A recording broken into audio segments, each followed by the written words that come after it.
Procès des massacres du 28 septembre 2009, les avocats du commandant Toumba Diakité étaient à la barre ce mardi pour leur plaidoirie.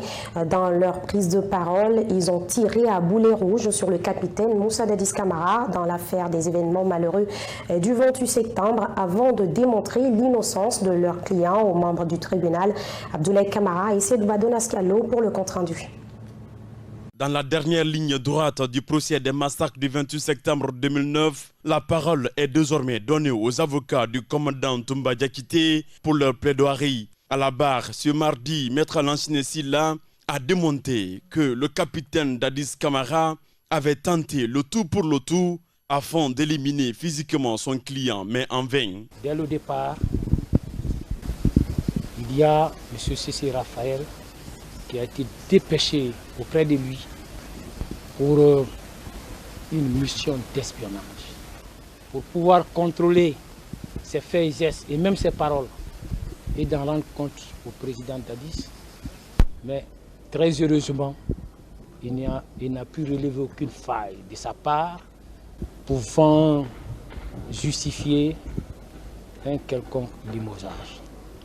Je vous ai aussi expliqué. Alors, le président Dadis a tenté de l'éliminer sur le plan mystique. Nous l'avons appris à travers les témoignages de M. Youssouf Touré d'Isoli, qui nous a fait comprendre que le président Dadis a tenté d'éliminer mon commandant sur le plan mystique, mais sans succès.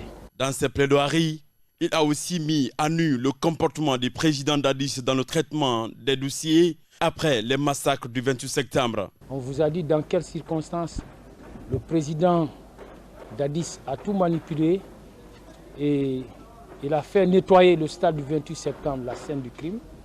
On vous a dit dans quelles circonstances le président Dadis a restitué les corps aux parents sans aucune autopsie préalable. Comme si, en République de Guinée, il n'existait pas de justice en ces moments. On vous a dit les raisons profondes qui ont fait que les services de police judiciaire n'ont pas bougé. Les raisons profondes qui ont fait que le procureur de la République compétent n'a pas bougé. Parce que tout simplement, le président de la République s'était érigé en enquêteur en chef. Il avait pris lui-même le dossier en charge. C'est lui qui a présenté le bilan devant la presse. Déjà, il avait fini de programmer les coupables. Je suis en violation du principe de la présomption d'innocence. Plus loin, Maître Lansine Silla a également démontré l'innocence de son client, le commandant Abouakar Toumba Diakité, devant le tribunal.